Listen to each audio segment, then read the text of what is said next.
আমি একটা স্ট্যাটাস আমার অফিসিয়াল ফেসবুক পেজ, এটা আমার অফিসিয়াল পেজ, এটাতে আমি দিয়েছি। লেখাটা ছিল এরকম: যখন আমার সামনে একটা নিউজ আসলো যে আর্জেন্টিনার যিনি প্রেসিডেন্ট, প্রধানমন্ত্রী, এটা নিউজটা করেছে ডিবিসি 24 নিউজে, আমার অফিসিয়াল পেজে লিংক দেওয়া আছে। আর্জেন্টিনার প্রধানমন্ত্রী গিয়েছে ইসরায়েল। কেন গিয়েছে? সমর্থন তো দিয়েছে বহু আগে, এটা বাদ দেন। সে ইসরায়েল গিয়ে ইসরায়েলের জন্মদিন পালন করতে গিয়ে নিজে গান গাচ্ছে, নিজে নাচতেছে নেতানিয়াহুর সাথে। আপনি কিছু একটা বলেন, নাউজুবিল্লাহ বলেন, না হলে কিছু একটা তো বলবেন। আবারও কথাটা আপনি খেয়াল করেন না, এই জন্য আপনি কি বলবেন বুঝতে পারেন নাই। আর্জেন্টিনার প্রেসিডেন্ট গত দু একদিন আগে বা দু একদিনের ভিতরে গিয়েছে ইসরায়েল। সেখানে গিয়ে ইসরায়েলের জন্মদিন, ইসরায়েলের জন্ম কোত্থেকে হলো? ইসরায়েল নামক কোন দেশ তো পৃথিবীর বুকে ছিল না, ওই জায়গার মালিক তো ফিলিস্তিনিরা, ঠিক কিনা জোরে কথা বলে। ওটাকে চিটাঙের ভাষায় বলা হয় ফরাল্লো। চিনেন ফরাল্লো? চিনেন? আগাছা, পরগাছা। একটু করে জায়গা দিয়েছিল, এখানে বয়, সে শুয়ে গেছে। ঠিক আছে, 10 মিনিট শুয়ে চলে যা, দেখা গেছে সে আর উঠতেছে না, সে এখানে আরো 1 সপ্তাহ ঘুমানোর চেষ্টা করতেছে। ঠিক আছে, 1 সপ্তাহ ঘুমিয়ে চলে যা, বলে না আমি 1 মাস থাকবো। এখন সে RSBSPS পাল্টে দিয়ে দলিল নিজের নামে বানিয়ে দারোয়ান এখন মালিক হয়ে গেছে। তো যেই ইসরায়েলের জন্মের কোনো ইতিহাস নাই, জন্মের কোনো ঠিক নাই, সেই ইসরায়েলের জন্মদিন পালন করতে গেছে আমাদের যুবক ভাইদের ক্রাশ আর্জেন্টিনার প্রেসিডেন্ট। ঠিক আছে, রাখেন, এখন সিরিয়াস হয়েন না, আমার কথা আরো আছে। বর্তমান ফুটবল আসর নিয়ে নেতিবাচক স্ট্যাটাস দিয়েছি আমার অফিসিয়াল পেজে। তখন আমাকে একদল কমেন্ট করছে যে হুজুর, ফেসবুকও তো ইহুদিদের, ইউটিউবও তো ইহুদিদের, আগে আপনি ওইটা ছাড়েন, তারপর আমরা ফুটবল ছাড়বো। তখন আমি তাকে জবাব দিলাম, ভাই, যে আসরটা এখন হচ্ছে বিশ্বকাপের নামে, ঠিক কিনা জোরে বলেন না, এই আসরকে কেন্দ্র করে অনেক মানুষ মারা গিয়েছে পতাকা লাগাতে গিয়ে। এই আসরের উপকারিতার দিকে তাকালে আপনি আমাকে লজিক্যাল দৃষ্টিতে, কোরআন সুন্নাহর দৃষ্টিতে, বাস্তব যুক্তিতে একটা উপকারও দেখাতে পারবেন না। কিন্তু অপকারের দিকে তাকালে আমি আপনাকে গুনে গুনে বরাবর 100টা অপকার দেখাতে পারবো, কমসে কম। কিন্তু সোশ্যাল মিডিয়া, যেটা ফেসবুক, যেটা না হলে আপনি হয়তো আমাকে চিনতেন না। কথা বলেন, কথা বলেন। জঙ্গল খাইনের মানুষ, পটিয়ার মানুষ আমাকে হয়তো কোনোদিন চিনত না যদি মিডিয়া না থাকতো। আমি আপনাকে ছোট্ট একটা ঘটনা বলি। রিসেন্টলি গত 1 সপ্তাহ বা 10 দিন আগে আমি পাকিস্তানের শ্রীকুট শরীফ গিয়েছিলাম আপনাদের দোয়ায়। হুজুর কিবলায়ে আলমের সৈয়দ আহমদ শাহ শ্রীকুটি রহমতুল্লাহ আলাইহি, তৈয়ব শাহ কিবলা রহমতুল্লাহ আলাইহি, দুই হাজরাতের মাজার শরীফ জিয়ারত করার সৌভাগ্য হয়েছে এবং দরবার সচক্ষে দেখে এসেছি। তো আমি আসার সময় আমার ফ্লাইট ছিল শারজা হয়ে। আমি জাস্ট বিমানের ভিতরে যখন উঠলাম, প্রায় যাত্রী, আমার মনে হয়েছে কেউ আমার আপন ভাই, কেউ আমার চাস্তো ভাই, কেউ আমার খালতো ভাই। মানে বিমানটা আমার নানার বাড়ি মনে হয়েছে, সবাই এত মোহব্বত করেছে। পরে আমি, আমার আব্বা আমার সাথে ছিলেন, যে আমার আব্বা নিজেই বলছেন যে কিরে, তোমাকে এত মানুষ ভালোবাসে, সবাই শারজা থেকে বাংলাদেশ আসতেছে, বিভিন্ন ডিস্ট্রিক্টের ভাইয়েরা। কেউ বলছে হুজুর আপনার বক্তব্য দেখে আমি এখন মায়ের খেদমত বাড়িয়ে দিছি। কেউ বলছে হুজুর আপনার বক্তব্য দেখে আমি আর এখন সিগারেট খাই না। এরকম রিপ্লাই তো মেসেজে হাজার হাজার আসতেছে। কেউ বলছে হুজুর আপনার বক্তব্যের কারণে আমি ওই বেগানা মেয়ের সাথে সম্পর্ক ছেদ করেছি। তো আপনি কি বুঝলেন? সোশ্যাল মিডিয়া একটা ছুরির মতো, ছুরি দিয়ে আমও কাটা যায়, ছুরি দিয়ে মানুষও কাটা যায়। ঠিক কিনা বলেন? আপনি দামি দামি রাজশাহীর আম যখন আনবেন, সুন্দর করে কেটে পিস পিস করে আপনি দিলেন, পেঁয়াজ কাটলেন, রসুন কাটলেন, আদা কাটলেন, আলু কাটলেন, কিন্তু একই ছুরি দিয়ে আপনি চাইলে কোন একটা মানুষের পেট কেটে ফেলতে পারেন। এটা হচ্ছে ইউজের উপরে নির্ভর। আপনি এটা কিভাবে ব্যবহার করলেন? একই সোশ্যাল মিডিয়ায় আপনি বাসায় বসে পুরো কেরাত প্রশিক্ষণ, কোরআন শুদ্ধ তিলাওয়াত করে ফেলতে পারবেন সোশ্যাল মিডিয়ায়, ফেসবুকে বসে। কোনো শিক্ষক লাগবে না আপনার।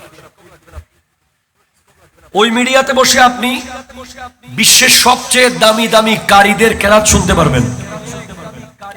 ওই মিডিয়াতে বসে আপনি ওয়ার্ল্ডের সবচেয়ে বড় বড় স্কলারদের বক্তব্য শুনতে পারবেন। ওই মিডিয়াতে বসে আপনি সরাসরি নামাজ কিভাবে পড়তে হয় শিখতে পারবেন।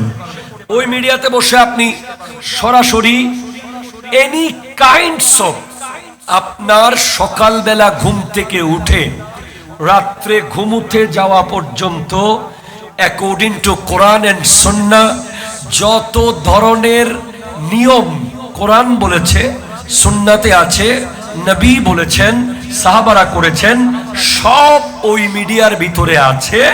আবার একই মিডিয়াতে বসে আপনি ভয়ঙ্কর নগদ নেগেটিভ কালো অশ্লীল বেহায়ার জগতে ডুব দিতে পারেন।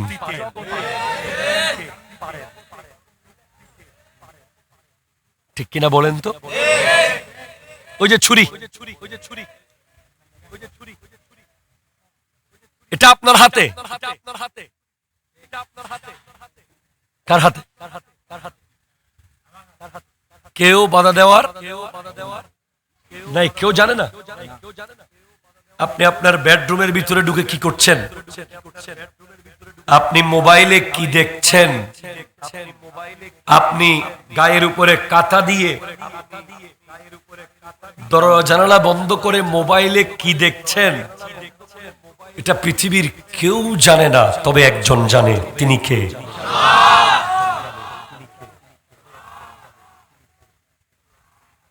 সাউন্ড কি আসবে?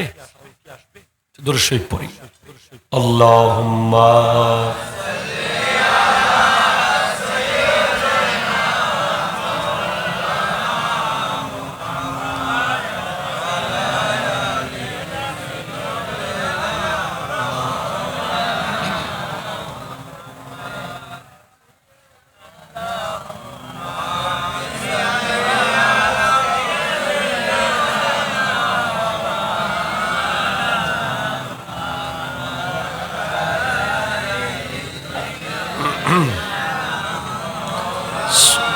সুবহানাল্লাহ ওয়ালহামদু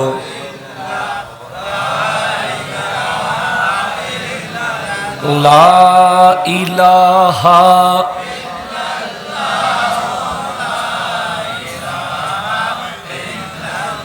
রঞ্জোরে সুবহানাল্লাহ ওয়ালহামদু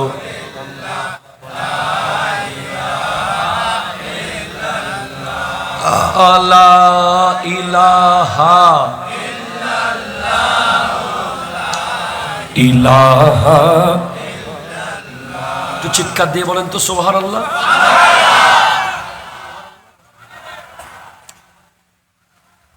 একই জিনিস আপনাকে চাইলে একজন কারি বানাতে পারে।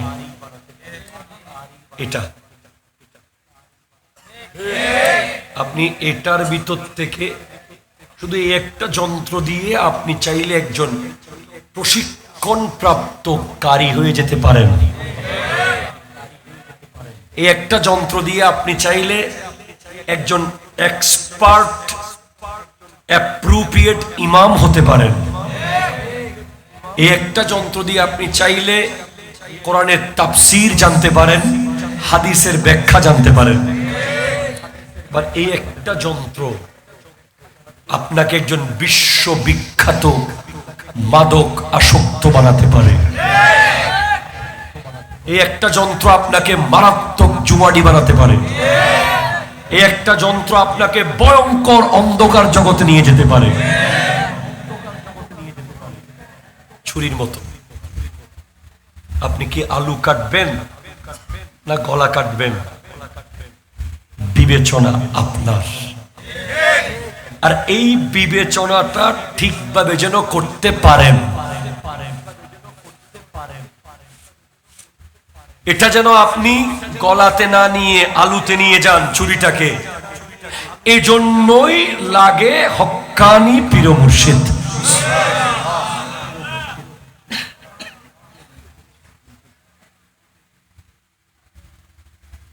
আপনি আমাকে যদি প্রশ্ন করেন, হুজুর আজকের জগতের তরুণ প্রজন্ম ভয়ঙ্কর গেম নিয়ে আসক্ত, সারাক্ষণ মোবাইলে জুয়া খেলছে, ঠিক কিনা বলেন না? কেন? আমি বলবো সে মুরিদ হতে পারে না এখনো। যদি সে দাবি করে যে আমি অমুক পীরের মুরিদ, আমি বলবো সে বিরিয়ানির মুরিদ হয়েছে। সে দরবারের বিরিয়ানির মুরিদ হয়েছে, সে পীরের সঠিক মুরিদ হয়নি। অথবা সে মুরিদ হয়েছে ঠিক, তার পীর ঠিক না। মানুষ আমাদের কি বলে, আধুনিক যুগের যুবকরা, পীর কি দরকার? কোরআন আছে, হাদিস আছে, সব আছে, আবার অলির দরবারে কেন যাব? আমি তাদেরকে বলি, ক্লাসের প্রথম ঘন্টার ক্লাস টিচারের কি দরকার? হাজিরা খাতার কি দরকার? কথা বলে না, কথা বলে না, কথা বলে না। নাম ডাকার কি দরকার? আবার ক্লাসে না আসলে গার্জিয়ান ডাকার কি দরকার? 3 দিন না আসলে বেত দিয়ে মারার কি দরকার? 1 সপ্তাহ না আসলে প্রিন্সিপাল হুজুরের পক্ষ থেকে অভিভাবক ডেকে টিসি দেওয়ার ভয় দেখিয়ে একটা আন্ডারটেকেন নেওয়ার কি দরকার?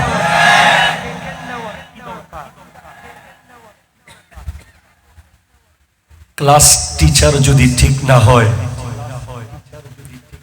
কোনো দিন ওই ক্লাসের ছাত্ররা বাকি 6 ঘন্টায় কিছুই অর্জন করতে পারবে না।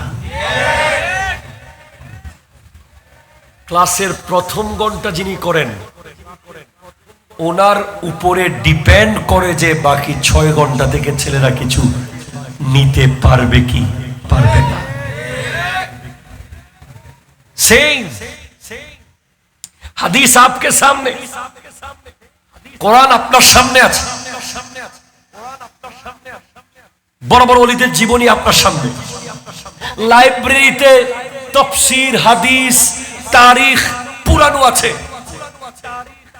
কিন্তু এগুলো থেকে আপনি ফায়দা হাসিল তখন করতে পারবেন যখন একজন অ্যাপ্রোপ্রিয়েট গার্জিয়ান, ক্লাস টিচার আপনাকে কঠিন অভিভাবকত্বের মধ্যে রাখবে।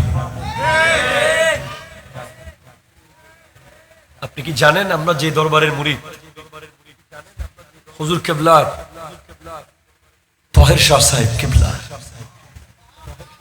খোদার কসম আপনি ওনার সামনে গিয়ে যদি বসেন আপনি স্পষ্ট বুঝতে পারবেন যে আপনার সব কিছু উনি জানে।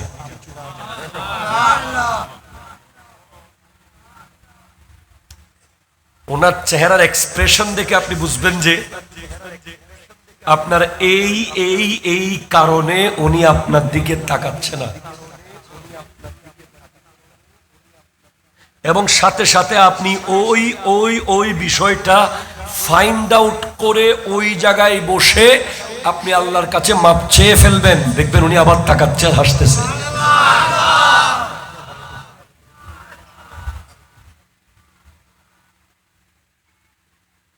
এজন্য প্রজন্মকে যত বেশি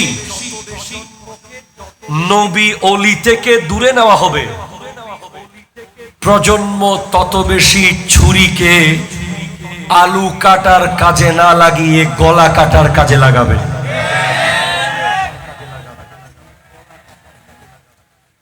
আর প্রজন্মকে যত বেশি নবী অলির কাছাকাছি নেওয়া যাবে, নবী অলির জিন্দেগির সাথে জড়িত রাখা যাবে, তত বেশি প্রজন্ম গলা কাটা তো প্রশ্নই আসে না, ছুরিকে লুকিয়ে রাখবে যেন কেউ গুঁতো না খায়। আজকের দিনে আপনি দেখেন সোশ্যাল মিডিয়ার এপিট ওপিট, ফিলিস্তিন নামক একটা দেশ যে পৃথিবীতে আছে, এটা আমরা কেমনে জানছি? ওখানে যে বাচ্চাদেরকে ইসরায়েলিরা ভয়ঙ্কর ভাবে নৃশংস জুলুমের মাধ্যমে হত্যা করেছে, হাজার হাজার লক্ষ লক্ষ শিশুকে, আমরা কিভাবে জেনেছি? ঠিক তো? এরপরে কি হয়েছে? আমাদের মধ্যে জজবা এসেছে, ইসলামের প্রতি মহব্বত এসেছে, ইমানের প্রতি জজবা এসেছে, জিহাদের চেতনা এসেছে, সুযোগ পেলেই ফিলিস্তিন চলে যাব এমন একটা মনোভাব তৈরি হয়েছে। অনেকে সিগারেট ফেলে দিয়ে সিগারেটের টাকা জমিয়েছে ফিলিস্তিন পাঠানোর জন্য। Okay, that is the positive point, positive advantage of social media. আজকে কি হলো? এখন আজকের দিনে যদি এখন 1000টা রকেট লঞ্চার ফিলিস্তিনে মারা হয়, প্রজন্মের এ বিষয়ে কোনো খবর থাকবে না। কেন? কারণ একই সোশ্যাল মিডিয়ায় ডানে ঢুকলে ব্রাজিল, বামে ঢুকলে আর্জেন্টিনা, সকালে এই দলের খেলা, বিকালে ওই দলের খেলা, সন্ধ্যায় ওই দলের খেলা, পরের দিন সেই দলের খেলা, ঠিক কিনা জোরে বলেন? একই মিডিয়ায়। তো আমার যে আজকে বিষয় এটা ছিল আমি জানতাম না, আমি এখানে এসে জানলাম। কিন্তু আমার আজকের দিনের অ্যাক্টিভিটি, আমি সারাদিন আজকে কিছু ক্লাস জামিয়াতে করানোর পাশাপাশি সুযোগ সময় পেয়েছি যখন তখন দুটা কাজ করেছি। আমি একটা স্ট্যাটাস আমার অফিসিয়াল ফেসবুক পেজ, এটা আমার অফিসিয়াল পেজ, এটাতে আমি দিয়েছি। লেখাটা ছিল এরকম, যখন আমার সামনে একটা নিউজ আসলো যে আর্জেন্টিনার যিনি প্রেসিডেন্ট, প্রধানমন্ত্রী, এটা নিউজটা করেছে ডিবিসি 24 নিউজে, আমার অফিসিয়াল পেজে লিংক দেওয়া আছে। আর্জেন্টিনার প্রধানমন্ত্রী গিয়েছে ইসরায়েল। কেন গিয়েছে? সমর্থন তো দিয়েছে বহু আগে, এটা বাদ দেন। সে ইসরায়েল গিয়ে ইসরায়েলের জন্মদিন পালন করতে গিয়ে নিজে গান গাচ্ছে, নিজে নাচতেছে নেতানিয়াহুর সাথে। আপনি কিছু একটা বলেন, নাউজুবিল্লাহ বলেন, না হলে কিছু একটা তো বলবেন। আবারও কথাটা আপনি খেয়াল করেন না, এই জন্য আপনি কি বলবেন বুঝতে পারেন নাই। আর্জেন্টিনার প্রেসিডেন্ট গত দু একদিন আগে বা দু একদিনের ভিতরে গিয়েছে ইসরায়েল। সেখানে গিয়ে ইসরায়েলের জন্মদিন। ইসরায়েলের জন্ম কোত্থেকে হলো? ইসরায়েল নামক কোন দেশ তো পৃথিবীর বুকে ছিল না, ওই জায়গার মালিক তো ফিলিস্তিনিরা, ঠিক কিনা জোরে কথা বলে। ওটাকে চিটাঙের ভাষায় বলা হয় ফরাল্লো। চিনেন ফরাল্লো? চিনেন? আগাছা, পরগাছা। একটু করে জায়গা দিয়েছিল, এখানে বয়, সে শুয়ে গেছে। ঠিক আছে, 10 মিনিট শুয়ে চলে যা, দেখা গেছে সে আর উঠতেছে না, সে এখানে আরো 1 সপ্তাহ ঘুমানোর চেষ্টা করতেছে। ঠিক আছে, 1 সপ্তাহ ঘুমিয়ে চলে যা, বলে না আমি 1 মাস থাকবো। এখন সে RSBS পাল্টে দিয়ে দলিল নিজের নামে বানিয়ে দারোয়ান এখন মালিক হয়ে গেছে। তো যেই ইসরায়েলের জন্মের কোনো ইতিহাস নাই, জন্মের কোনো ঠিক নাই, সেই ইসরায়েলের জন্মদিন পালন করতে গেছে আমাদের যুবক ভাইদের ক্রাশ আর্জেন্টিনার প্রেসিডেন্ট। ঠিক আছে, রাখেন, এখন সিরিয়াস হয়েন না, আমার কথা আরো আছে। শুধু যায় গিয়েছে এমন না, জাতিসংঘে ফিলিস্তিনের পক্ষে বহু ইহুদি, বহু খ্রিস্টান দেশ ফিলিস্তিনের পক্ষে সাপোর্ট দিয়েছে, কিন্তু ইসরায়েলের পক্ষে সাপোর্ট দিয়েছিল আর্জেন্টিনার প্রধানমন্ত্রী। একটু জোরে বলেন, আরো জোরে বলেন। এই নিউজ দেখার পর আজকে আমি প্রায় আধা ঘন্টা মানে বেকুপের মতো হয়েছিলাম, কারণ আমার চোখ দিয়ে আমি যা দেখতেছি বর্তমান পৃথিবীর অবস্থা, আমার আর্জেন্টিনার জার্সি পরা যুবক সেটা দেখতেছে না। আমি কি দেখতেছি? আমি দেখতেছি যে তরুণ প্রজন্মের ভিতর থেকে জিহাদের চেতনা নষ্ট করে দেওয়া হচ্ছে।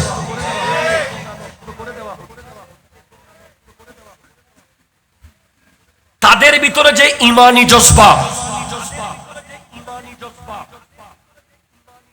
তারা যেভাবে ইহুদিদের বিরুদ্ধে লিখেছিল, বলেছিল, প্রতিবাদ করেছিল, ফিলিস্তিনের পক্ষে মোড়ে মোড়ে, দোকানে দোকানে, অফিসে অফিসে আওয়াজ তুলেছিল, আজকে সেই হত্যাগুলোকে নরমালাইজেশন, ঠিক কিনা বলেন না, এটাকে এখন নরমাল বিষয় বানিয়ে ফেলা হয়েছে। আপনি রাস্তা দিয়ে যাওয়ার সময় পায়ের নিচে পিঁপড়া যদি পিষে দেন, আপনার কিছু আসে যাবে? আপনার জুতার নিচে পিঁপড়া পড়ে গেছে, 1000 পিঁপড়া মরে গেছে। এখন মুসলমান মরে যাওয়াটাকেও তারা সেই রকম নরমাল বিষয় বানিয়ে ফেলেছে। যখন একটা মুসলমানের ছেলে প্রশ্ন করবে নিজেকে, আচ্ছা কেন ইমামে হুসাইন শহীদ হয়েছিলেন? যখন একটা মুসলমানের ছেলে জানতে চাইবে কেন দুধের শিশু আলী আসগরকে তীর খেতে হলো, যখন একজন মুসলমান জানতে চাইবে যে কেন ইয়াজিদের সাথে হুসাইন রাদিয়াল্লাহু তাআলা আনহু একমত হতে পারেন নাই, এই প্রশ্নগুলোর উত্তর করার জানার টাইমে একেবারে টাইম টু টাইম মুহররমের 1 তারিখ থেকে ফুটবল বিশ্বকাপ শুরু হওয়া, এটা কোনো কাকতালীয় বিষয় নয়, এটা হলো বিশাল বড় প্ল্যানের অংশ। তো আমি কি লিখেছি? আপনাদের সময় আছে হাতে? মুসলিম তরুণ প্রজন্মের কাছে আমার প্রশ্ন, ফিলিস্তিনের নিষ্পাপ শিশুদের ক্ষত বিক্ষত লাশের কথা কি মনে আছে? আবার লেখাটা এরকম, প্রথম প্রশ্ন আমি করেছি আমার ফ্যান ফলোয়ার্সদের কাছে। আমার সেকেন্ড প্রশ্ন, ইসরায়েলের বন্ধু কি আমাদের বন্ধু হতে পারে? প্রশ্নগুলো বাসায় নিয়ে যাবেন যাওয়ার সময়। 3 নম্বর প্রশ্ন, খেলা কি খেলার পর্যায়ে আছে নাকি চরম আসক্তিতে আজ আমরা নিজের অস্তিত্বকে ভুলতে বসেছি?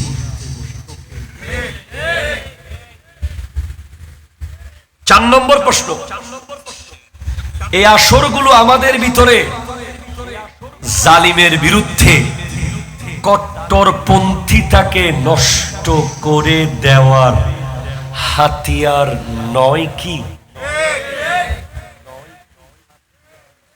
পঞ্চম প্রশ্ন, যেই দেশের একজন খেলোয়াড়ের বিরুদ্ধে এক লাইন কথা বললে আপনি রেগে যান, আপনি 10টা যুক্তি দিয়ে তাকে সেরা প্রমাণ করতে চান, সেই দেশের বিরুদ্ধে আপনি দাঁড়াতে পারবেন তো? আমার প্রশ্ন, আমার আর্জেন্টাইন সাপোর্টারদের কাছে প্রশ্ন, যেই দেশের পতাকা আপনার গায়ে, যেই দেশের পতাকা আপনার বাড়ির দেয়ালে, যেই দেশের পতাকা আপনার বিছানার পাশে, যেই খেলোয়াড়কে একটু ব্যথা পেতে দেখলে আপনি 10,000 মাইল দূরে বাংলাদেশে ব্যথা পাচ্ছেন, যেই খেলোয়াড়কে কেউ খেলার মধ্যে একটু ধাক্কা মারলে আপনি ওই খেলোয়াড় যে ধাক্কা মেরেছে তার বাপ মা তুলে গালি দিচ্ছেন,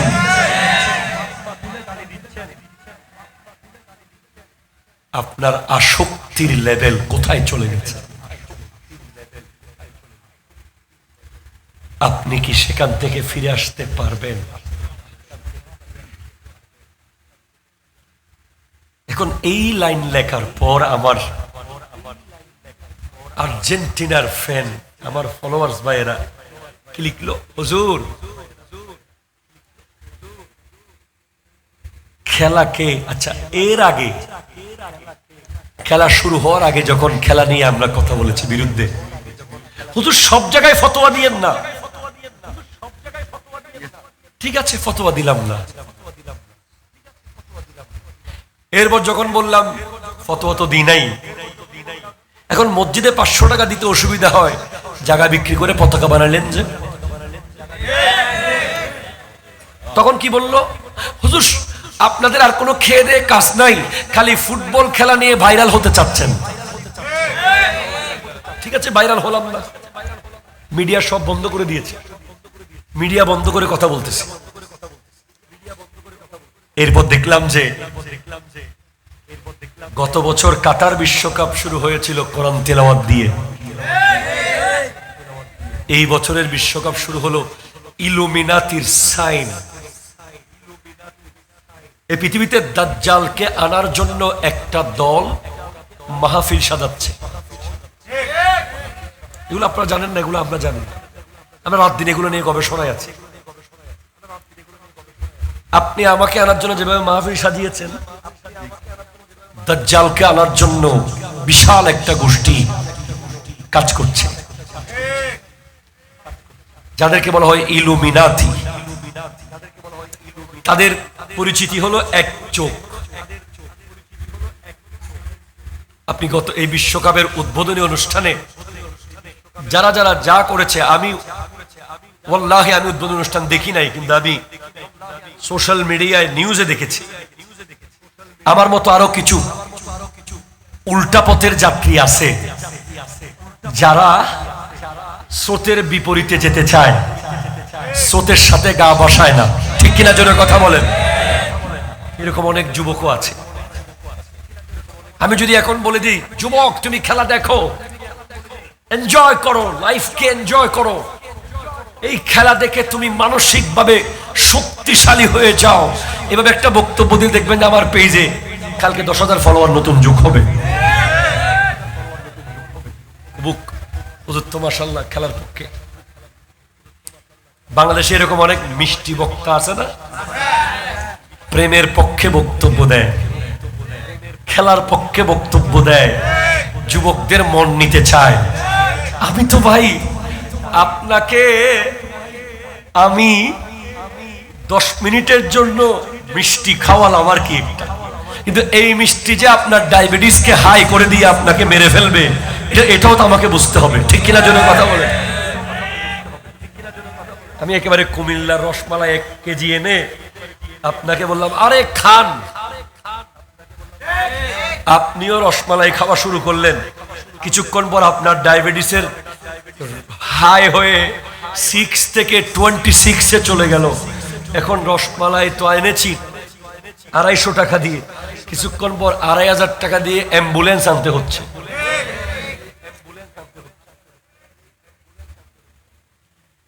আরেক দল কি বক্তব্য দিচ্ছে, যুবকরা মাদক থেকে বেঁচে আছে, যুবকরা অনলাইন জুয়া থেকে বেঁচে আছে, কেন? তারা খেলা দেখতেছে। আচ্ছা বুঝলাম, এখন 90 মিনিট সে খেলা দেখে যদি মাদক থেকে বেঁচে থাকে, আপনি বলছেন সে অন্ধকার জগৎ থেকে বেঁচে গেল, যেটা সে দেখতেছে ওই জগৎ কি আলোকিত? সে অনলাইনে কোনো বেগানা মেয়েকে একা দেখলে সে একা দেখেছিল, কথা বলেন কথা বলেন কথা বলেন, কিন্তু সে যখন স্ক্রিনে বিশাল রাস্তার মোড়ে লাগিয়ে দেখতেছে, যার সামনে দাঁড়িয়ে সে কোনোদিন মজা তো দূরের কথা, বেগানা মেয়ে তো দূরের কথা, সিগারেট ধরানো দূরের কথা, যার সামনে সে নিজের বউকে নিয়ে দাঁড়াতে লজ্জা পেত, তার সামনে সে এখন উলঙ্গ নারীকে দেখতেছে ফুটবল স্টেডিয়ামে।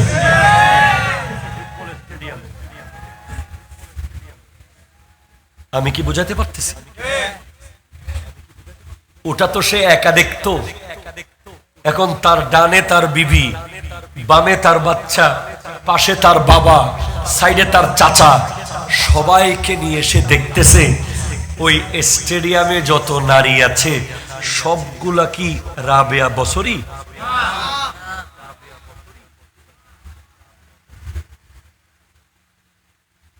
কি হলো এখন? তার ভিতর থেকে লজ্জার পর্দা চলে যাচ্ছে, তার কাছে ব্যাপারটা সহজ হয়ে যাচ্ছে। এখন এটার প্রভাব কোথায় গিয়ে পড়বে? এখন একসাথে বসে যখন বেগানা মেয়েকে পরিবারের সবাই দেখেছে, ঠিক একসাথে আবার বিয়ে বাড়িতেও সেই উন্মাদনা করতে পারবে। লজ্জা চলে গেছে।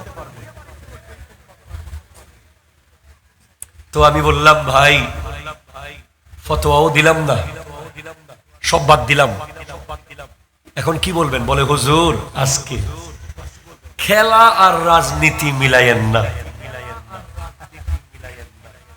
খেলা আর রাজনীতি মিলাইয়েন না, খেলার জায়গায় ও যে ইসরায়েল গেছে রাজনীতির বিষয়, আচ্ছা মিলাইলাম না, ঠিক আছে 10 মিনিটের জন্য আমিও আপনাদের পক্ষে এসে খেলা দেখা শুরু করলাম। ধরেন তো ইরান কি দোষ করলো?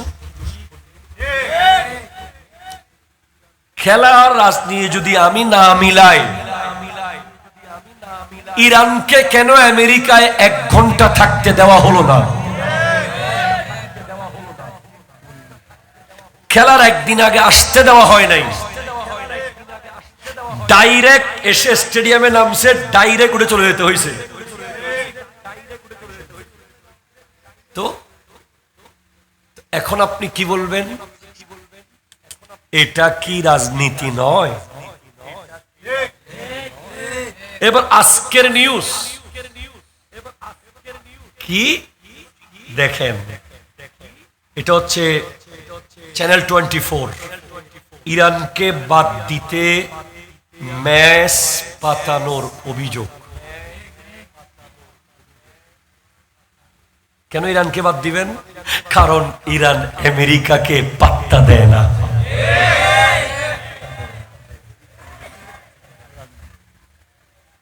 এখন আমার আরেক ভাই ওখানে বলল, তো ইরানকে বাদ দিতে ম্যাচ পাতানো হয়েছে, আলজেরিয়াকে তো রাখা হয়েছে, ওটা তো মুসলিম কান্ট্রি। তখন আমি উত্তর দিচ্ছি, ভাইয়া পৃথিবীতে বহু মুসলিম আছে যারা আমেরিকার দালাল হয়ে গেছে।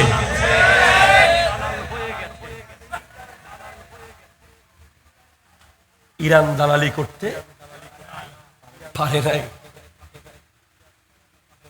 আলজেরিয়া বলেন, সৌদিয়া বলেন, জর্ডান বলেন, দুবাই বলেন, আমিরাত বলেন, যা বলেন, এরা তো, এদের মূল সুইচ কোথায়?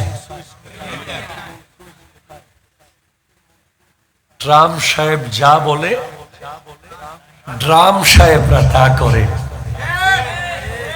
আর ইরান চোখে চোখে চোখ রেখে বলেছে, একটা মারলে 100টা মারবো। হাত তোলা বলো, ঠিক কিনা জোরে বলো। যদিও ইরানের মধ্যে একটা ভয়ঙ্কর ফিতনা আছে, শিয়া, কিন্তু এই মুহূর্তে আকীদার দ্বন্দ্বকে আমরা সামনে রাখি নাই। শিয়াদেরকে আমরা জাহান্নামের কুকুর মনে করি, কিন্তু জালিমের বিরুদ্ধে যে কেউ দাঁড়ালে, ইসরায়েল হলো এই পৃথিবীর একটা ভয়ঙ্কর ক্যান্সার, ঠিক কিনা জোরে বলেন। তার বিরুদ্ধে একটা খ্রিস্টান দাঁড়ালেও চায় না। রাশিয়া, আমরা চায়নার পক্ষে, আমরা রাশিয়ার পক্ষে। তার বিরুদ্ধে উত্তর কোরিয়া দাঁড়িয়েছে, কিম জং উন, আমরা তাকেও সাপোর্ট করব। কারণ কুকুর মারার জন্য আমাকে শূকর সাপোর্ট করতে হচ্ছে।